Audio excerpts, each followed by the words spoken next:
It's Friday. It's Friday. And things kind of worked out. It's late. It's almost 1. But we didn't end up having a martini with your mom. Mm-hmm. She went to bed. We got out of here probably about 20 after 11, somewhere around there. And we're like, okay, we've got martinis prepped. Let's do something. So we flipped a coin. Yeah. We're like, we could do it either one. And it landed on Resident Alien, and good episode. Very good episode. I'm curious to hear your take on the end of it, but yeah, it was shorter than The Bear, which is good because of the lateness, and yeah, it had a lot going for it. It had heart, it had action, it had humor. It had humor, as it always does. Why don't you take us through it? All right. Well, assessment. Real quick. Oh yeah. Briley had her musical tonight. Well, today. 11:30 and then 7. My heart is so full right now. She killed it. She absolutely killed it. Like, she was so good. We've got a star, ladies and gentlemen. Not saying that's what I want, but man, she rocked. She owned that stage. Yeah. Yeah, she... Yeah. I saw you. You got clumped at times. A little bit. Like, not full on, like, welling up, but, like, you know. Mm-hmm. So, it was good. And we were just saying how she really made some great... She really made some friends. Like, she introduced me to one of her friends' moms, because, you know, she gave out her number, and the mom wanted to meet me. I was like, oh yeah, because, you know, her daughter wants to hang out with Briley, and I'm like, okay. Okay. So yeah, it was really neat. It was really awesome to see. And oh man, when she had her big power ballad, and she just rocked, like, this one note, Mm-hmm. and the cheering that erupted. And not just from us, like, no, it came from the crowd. Yeah. And it was a fairly decent sized crowd. Yeah.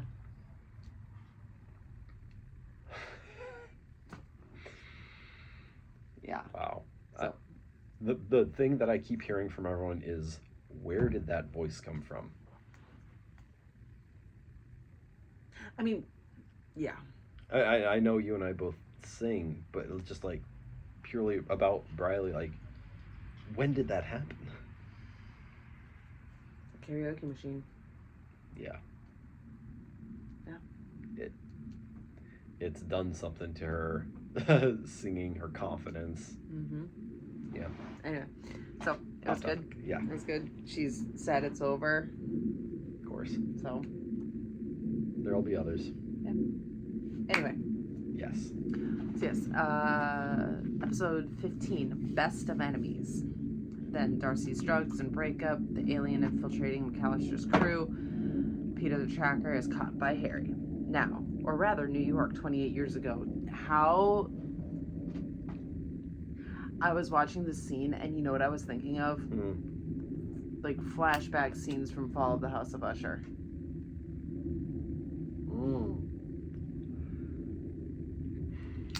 And then it got creepy, and I'm like, what the fuck am I watching? No, because it's the couple that lost the baby, so Peter and his wife, celebrating their missing child's 2-year birthday, and you know the feel of the apartment, or because it looked like an apartment. Yeah, sure. It had that, like, that past look to it. Now, obviously, House of Usher with, like, the flashbacks to when Roderick was married with the 2 young kids. It was like what, the 70s, 60s, 70s, something like that. But and this obviously was late 90s. Yeah, I know that when I realized that hurt. It was 28 years ago. But it didn't look like that. No, it looked older than that. So yeah, it was that whole aesthetic was just like, all right. Something bad's about to happen. Yeah. Peter offers to try again, and she says she's not ready. They experience another blip. So he's talking to her. He's walking away. He looks back. Or you get that. And he looks back, and she's not sitting there anymore. And he hears her scream behind him. He turns around, and she's standing there. Her hair is all disheveled. And she said that she was abducted and was returned, saying she saw the baby and it's a boy. And then you close on the cake, and the candles are completely melted down, burnt out. Yeah. So that takes, I mean, they're birthday candles, so not super long, but at least like 10 minutes, probably. Ugh. Credits. Apply sunscreen to skin. Does not protect ship from flying into the sun. Post credits. Gets kind of weird here. Ben knocks on his own door in the middle of the night, and Kate lets him in. He's confused about where he was and thinks maybe he was sleepwalking. He says it happened to him as a kid. And recalls his recurring dream. In the dream, he has a broken leg and can't talk to his family. Kate asks why that nightmare would return now, and he's not sure. So, gotta ask you right here. Did you maybe get the impression that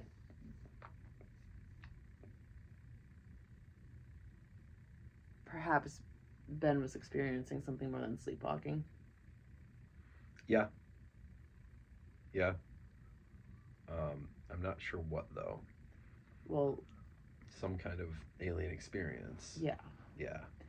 Now, it gets explained towards the end.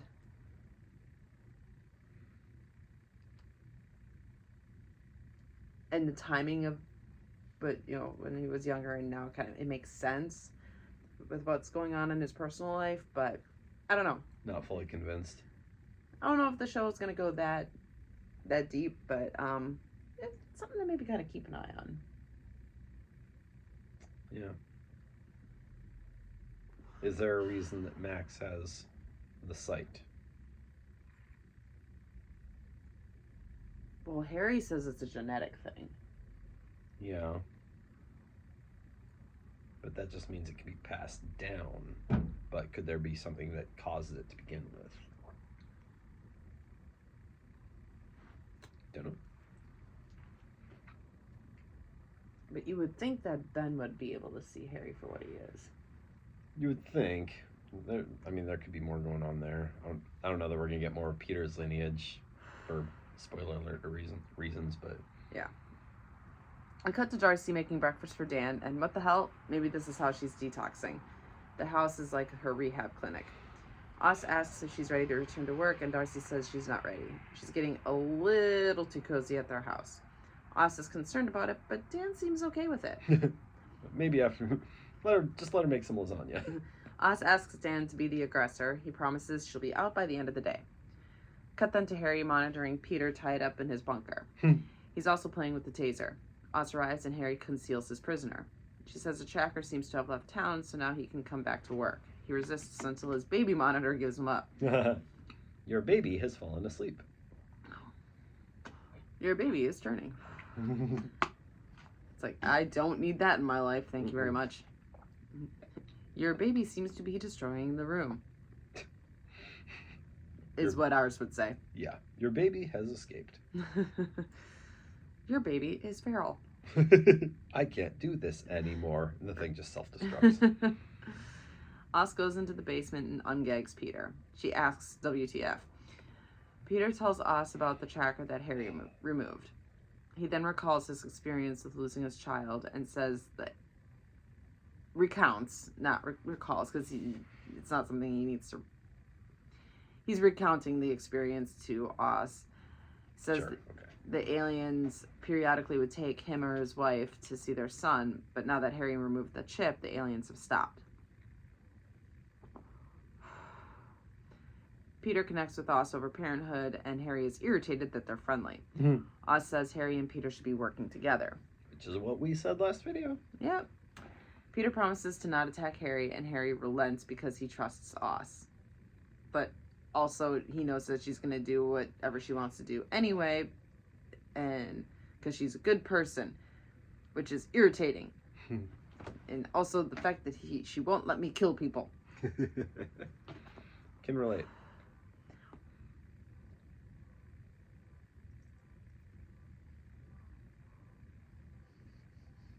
Okay. Cut to Ben sleeping on his desk, and Big Black asks WTF. He thinks it's because of Ben and Kate's sexcapades. Ben is acting paranoid due to his lack of sleep. Ben thinks nice old lady Deborah is out to get him. Also, Ben is experiencing extremely cold hands. Yeah, they... No, because he said it was lukewarm. If his hands were really cold, then it would feel hot to him. But Kate also said your hands are like ice when he came in from outside. Now, at the time, I assumed it was just because he had been outside. Mm-hmm. But when he felt the temperature of the coffee, the temperature was wrong. I don't know.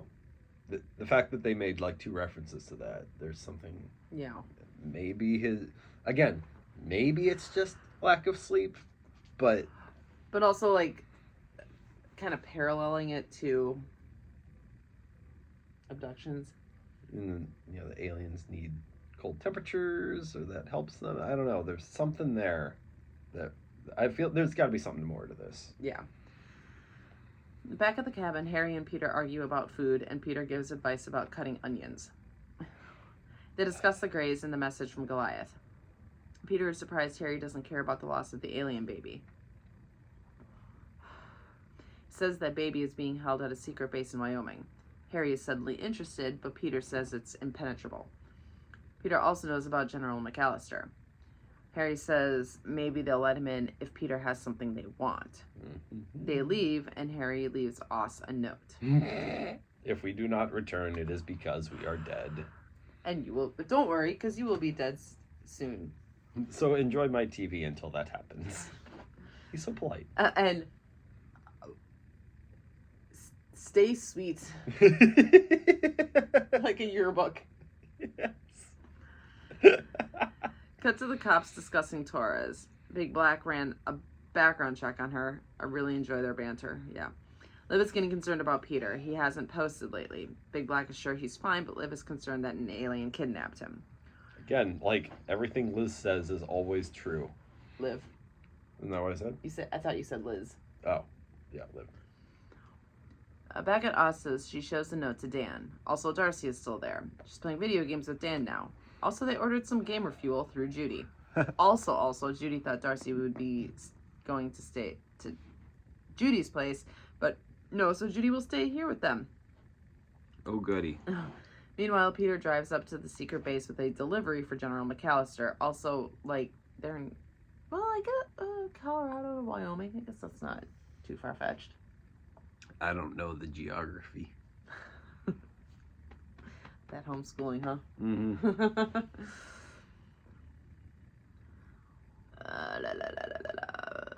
Peter insists on calling the shots with McAllister since he's the one with... Oh, I'm sorry, I skipped. He has Harry in alien form in a cage. Peter insists on calling the shots with McAllister since he's the one with the alien. So the men in black take Harry in, and Peter wants their information on alien activity. While he talks to McAllister, Harry breaks out, and Peter overpowers McAllister. Thank you. They didn't girl boss her. Yeah, she takes a swing at him. He's just like, grabs her fist, handcuffs her, done. Like, oh, okay. Now, I mean, obviously she's been shown to be tough. Mm-hmm. That's fine, but she's tough with a gun.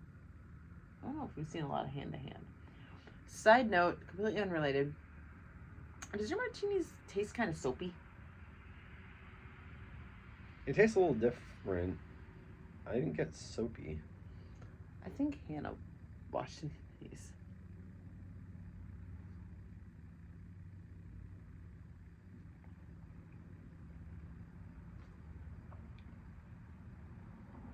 Yeah, yours tastes kind of soapy. I'm sorry. No, I don't think it's your fault, and I'm not gonna blame Hannah because she took it. She's been taking initiative and hand washing dishes, but We'll work on rinsing. I feel like that. Yeah, I feel like it didn't get fully rinsed, and then it got frozen, and it's soapy, right?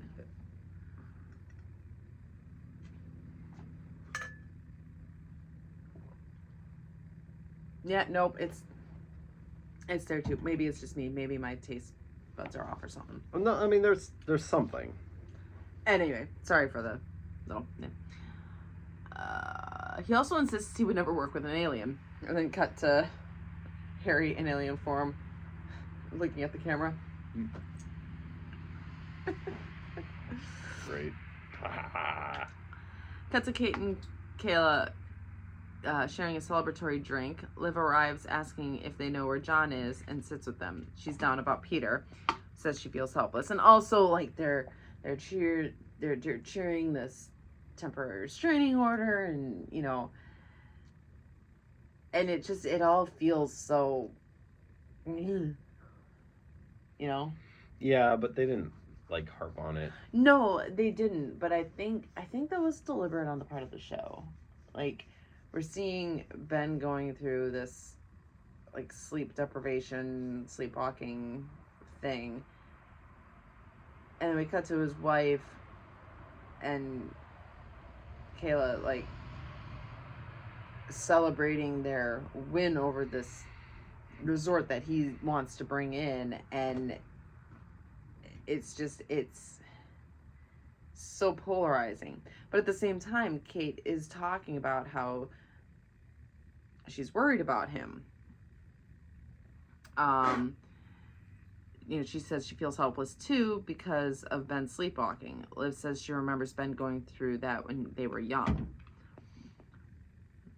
So again, it's like, was it a family stressor thing? Because I don't think we got any explanation as to what was going on in his personal life when he was younger that would account for that. Yeah, maybe aside from just like him feeling like he wasn't seen by his family. Yeah, okay. I'm glad you said that, because when they were having that conversation, I was like, did I miss something? Because it sounded like they were connecting the dots, and we weren't shown the dots. Mm-hmm. I think it's deliberate. Okay. Meanwhile, we see Harry navigating the facility while soldiers look for him. He sees all the soldiers he destroyed the last time he was there and reveals he turned them all into sleeper agents. Yeah, so we had seen previously like this, I don't know, med bay sort of a thing with all these soldiers lying in beds kind of in a circle. And we didn't really know what was up with them, just that they were there. And Harry shows up, he goes, I remember these guys. And it's revealed these are the soldiers that he blasted when he made his escape with Max. And he's like, it's not always useful to kill. Sometimes you should leave a little something in case you need to come back. And he like touches one of them and they all rise at his command. It's like, oh shit, Harry's kind of scary. He sets them on the other soldiers. He also was like, he wakes them all up and they're puppets. Yeah. And they're walking out, and the soldiers that are on the attack are like, oh wait, no. And then these sleeper agents just... Yeah, they're like, oh man, you know, John, Larry, how you guys doing? Are you guys okay? And they just attack. Yep. Because they're not really awake. Awesome. He also frees a bunch more prisoners, including the History Channel guy. And they hug. That's a cute scene. Harry continues his rampage and finds his baby. And it's so damn cute. They Baby Yoda'd this thing. They did. And it jumps on his head to continue the message, which we don't see. We did not see the end of the message, no. But Harry has it now. Mm-hmm. Meanwhile, Peter begins downloading all the government secrets, and he and McAllister argue about who has a better resume. Did you capture an alien? I'm not saying. I'm not going to say it. You didn't capture an alien. Wait, no, seriously though, did you?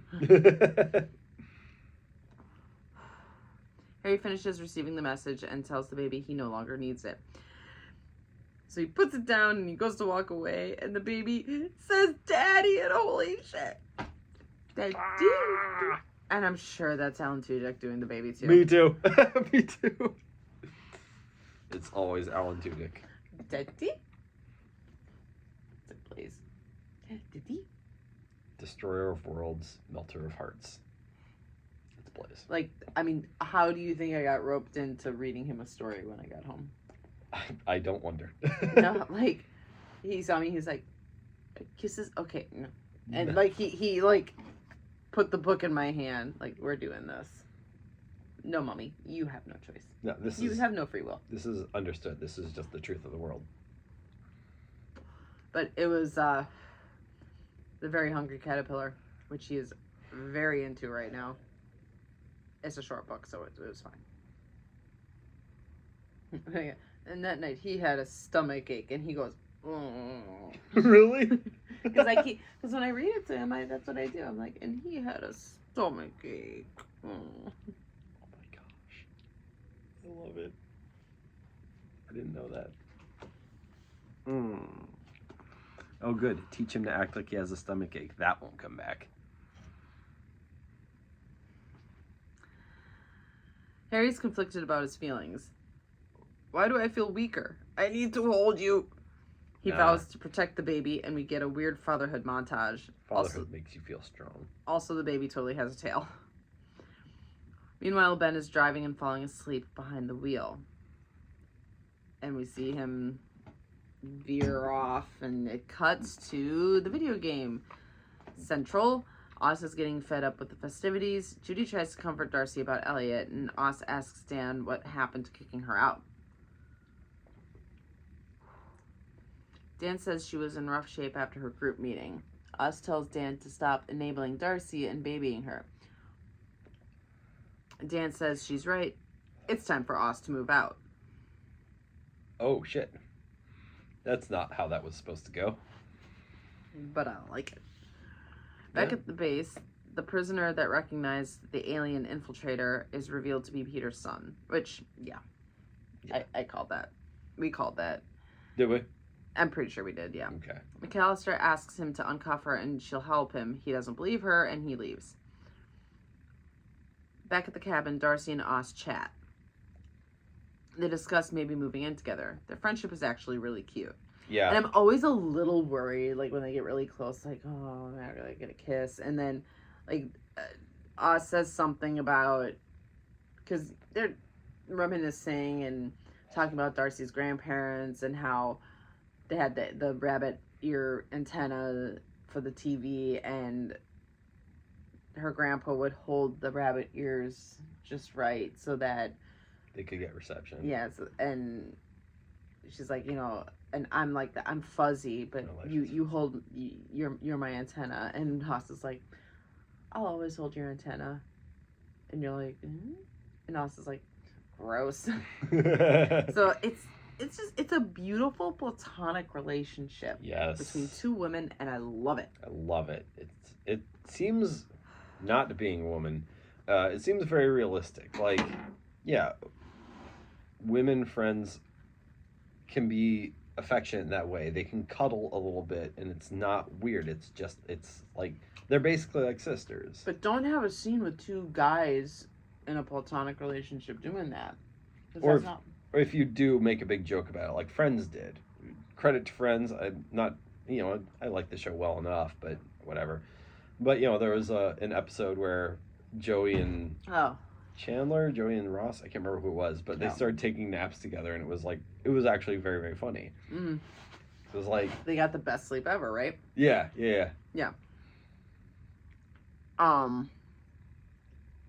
So yeah. The chat is interrupted by a call from Ellen. It's about Ben. Don't worry, he didn't die. For all of our viewers. Back at the facility, Peter and his son find each other in the fray. Alien infiltrator tells Robert to stop, like telepathically. Yeah. You belong to us. Robert goes to Peter, and the infiltrator says, you made the wrong choice, and tries to shoot him, but Peter jumps in front of the bullet. Harry wrecks the infiltrator's shit and sixes sleeper agents on him. He goes to Peter. You found your baby. So did you. Peter hands Harry something, the hard files. drive. Okay. Yeah, and dies. R.I.P. Peter, man. Yes, we saw the button, but he's still in this facility. Yeah. Maybe, we saw a black agent get shot and fall off a bridge, so maybe not. I hope not, I think. I like the character, but I don't want him to cheapen his death either. Yeah. Harry, Roger, and the baby... Robert. Mm-hmm. Harry, Robert, and the baby rampage their way out. McAllister stops them, and Harry starts choking McAllister out, but stops. They let her live and leave. Did he stop because the baby was chirping? I think so. Did the baby tell him to stop or something? I think so. Okay. I'm tasting the soap more now. Sorry. I don't know what that is. I don't know if it was... Something didn't get rinsed right. We're back at the clinic. Did the olives taste okay? Because I know. Yeah, the olives tasted fine. Okay, because rancid olives taste soapy, but. Which jar did you use? The olive juice. I used the old jar for the olive juice. Maybe that's what it is. Maybe. I'll toss it. Yeah. I don't think it's going to make us sick.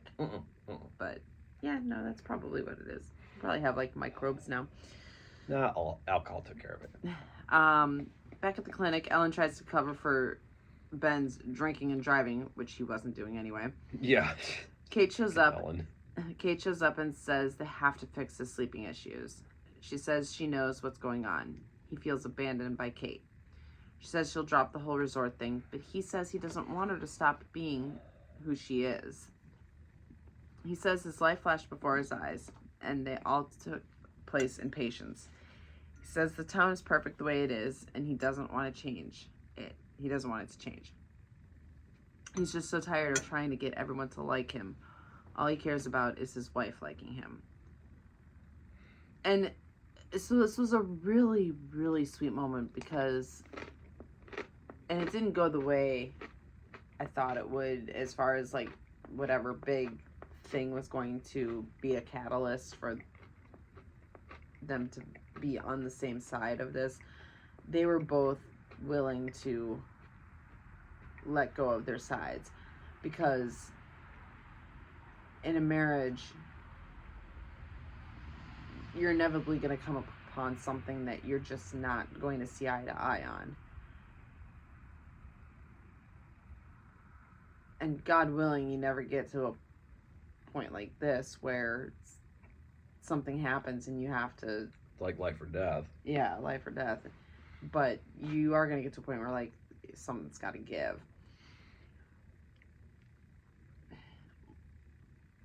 While I don't agree with the resort is a bad idea thing, I wish Ben could have stuck to his guns a little bit more on that. It came about in a good way insofar as Kate was willing to let it go. Yes.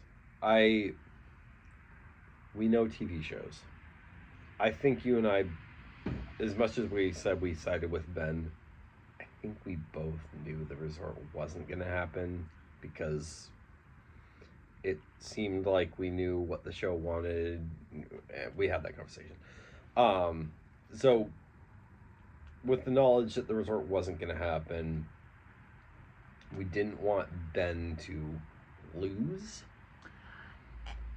He did back down from it, but it wasn't because he realized he was wrong. Or something. Or the resort was wrong.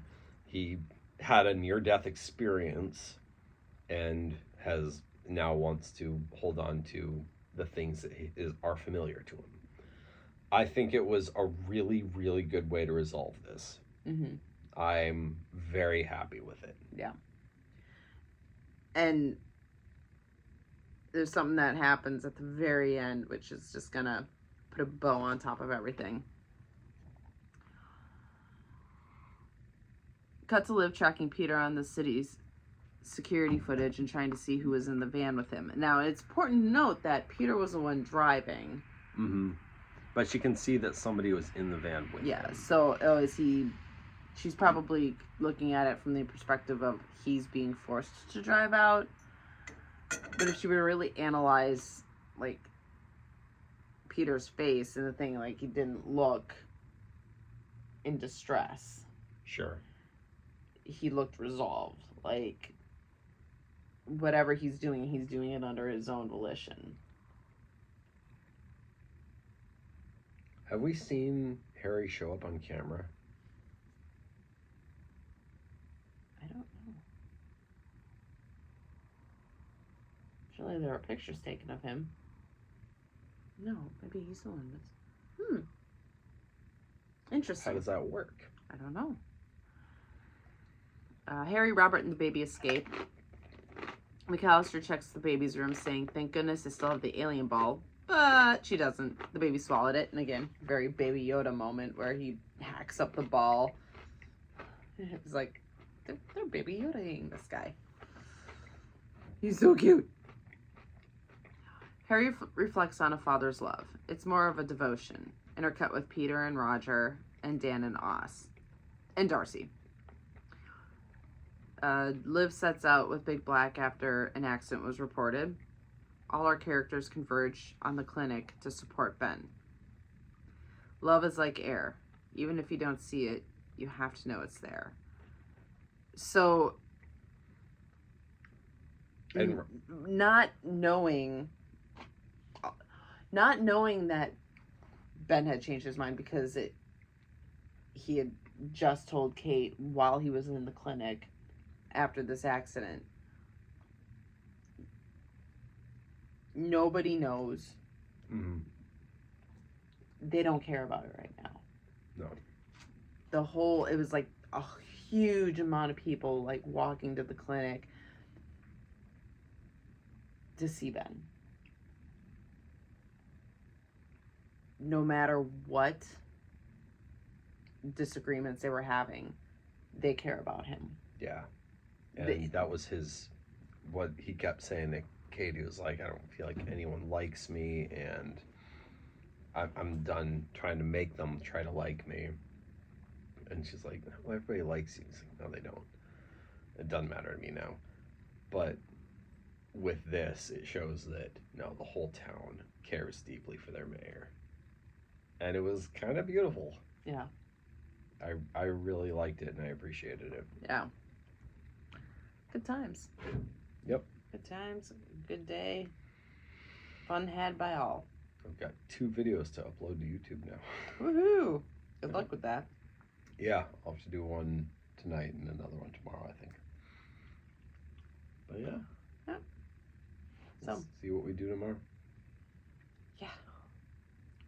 All right. All right. Till the next one. Yeah.